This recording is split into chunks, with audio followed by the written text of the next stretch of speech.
Diet Munyai. You've asked about introducing a speaker and a vote of thanks. And Kabelo, you've also asked about a vote of thanks. So let us go to introducing a speaker. Now, this is an oral task, and it's usually about a 3-minute speech, because the last thing you want to do is talk too long.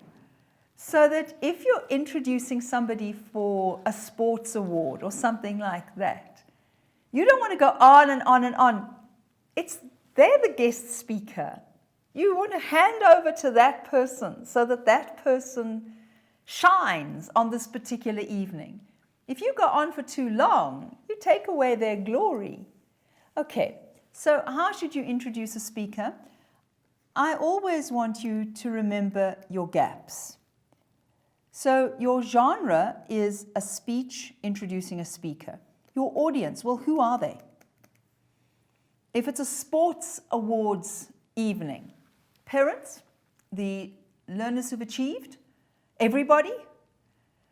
Are they a particular sport? Are you talking to rugby, soccer, netball, touch rugby? So who is your audience, all right? Your purpose, well, your purpose is to introduce that speaker. And your style must suit your purpose and your audience. So if it's a very formal evening, you cannot use too informal a style. All right, what should you do? I always look at the audience and say, what is it about this speaker that I have asked this person to speak for this audience? What's the link? So if you have chosen an economist, why did you ask the economist to speak at the sports award? So maybe this economist has a particular interest in touch rugby, and at the weekends goes out and does stuff with touch rugby. So you'd say something about, I'm very honored to introduce to you blah, blah, blah, blah, who is here to talk to us on this very important occasion where we're all getting these awards. But the reason that we asked so-and-so is because this person is an expert in touch rugby. So you all know him as blah, blah, blah, blah, blah, but this is his area of expertise that we feel that he might share with us tonight, and he's agreed to discuss it or whatever. So you need to have a look at why that speaker for that audience. So maybe you've chosen a young TV personality for your valedictory evening. And you've obviously chosen this person because she will be really well known to the young members of your audience who are your matrics. So it doesn't matter if the parents don't know who the person is or the older members of staff. You've chosen this person because this person will have a connection to your audience. Now, what would you want to highlight in that person is this person's achievements. So here you are going to show the glory of this person that you have chosen as a guest speaker. So no matter what you are doing, you always look at your gaps. For whatever you are going to write or a speech you're going to prepare, and you look at the interrelationship of these all the way through. With your introducing the speaker, most people take a chronological approach. And I have heard so many speeches introducing speakers that I've actually got tired of that approach, but maybe it's just me. I would much prefer if you highlighted the key aspects of this person than that you said, born and brought up, went to school, did X, was on this TV show, won an award, came before the public. You know, I've actually find that quite boring now. But then remember, I've sat through so many of these speeches. I would much prefer the person writing the speech to say something exciting about this person and get me really interested rather than some of the boring details. In other words, cut the boring details. Get to the exciting stuff about the speaker before the speaker starts to speak. Right, then somebody will be given the job of presenting the vote of thanks afterwards. You really need to keep this as short as you possibly can. A minute or two. Why? Because if you go on too long, then you become the next speaker yourself. So in the vote of thanks, find one thing that was really meaningful to you and that you thought would be really meaningful to the, let me change color here, to the audience. Something that really struck you, that you are going to take away, and mention that one thing. Explain to the speaker why that was so significant and you're never going to forget it. And then shut up and hand over the flowers or the bottle of wine or whatever it is, the chocolates that you have been given to give to the speaker.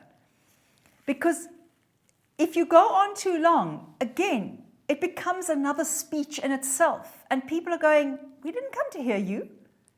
We came to hear that speaker's spoken, be quiet now. Okay, so what are the sorts of things that you could mention? I remember many years ago, there was a guest speaker, and I can't remember, was it the beginning of the matric year or at the end of the matric year?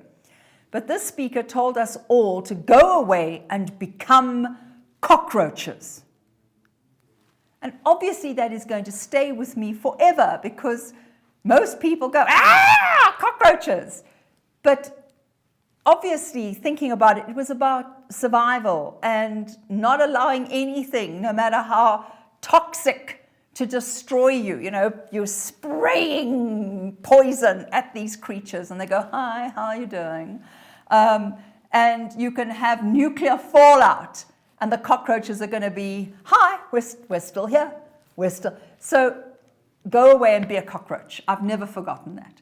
So look for one thing and say something like, it never occurred to me that anybody would tell me to go away and be a cockroach, but I promise you that this audience, including me, we're never going to forget those words. And whenever we feel that things are overwhelming, where the stress is so high, where the workload is so terrible, where life just seems impossible, I'm going to remember I am a cockroach and I will be here when lockdown ends, and I will be here and I will be successful at the end of this year.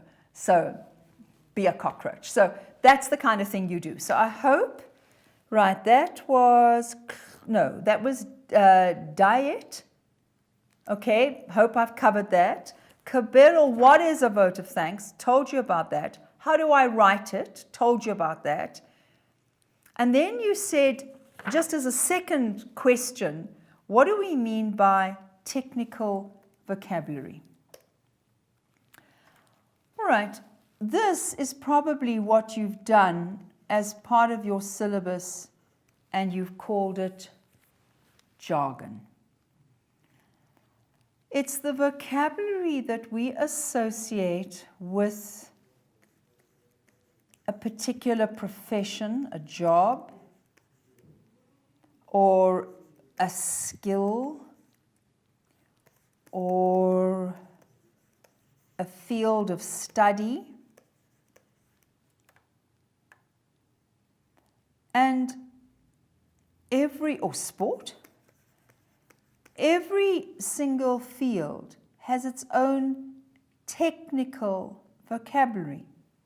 So if you look at the kinds of things that we have done today, we started with irony and sarcasm. And those are technical words that we use for tone in English. And tone itself is another technical word. Then we went to sentences. And we said we get simple, compound, and complex sentences. Those are technical terms. I then said you should also know if a sentence is loose or periodic. Then we had essay writing, and we had a narrative essay and a discursive essay. All of these are technical terms for English. And you have them in literature as well, with things like stanzas in a poem, or rhyme, or rhythm. So, yeah, that's technical language.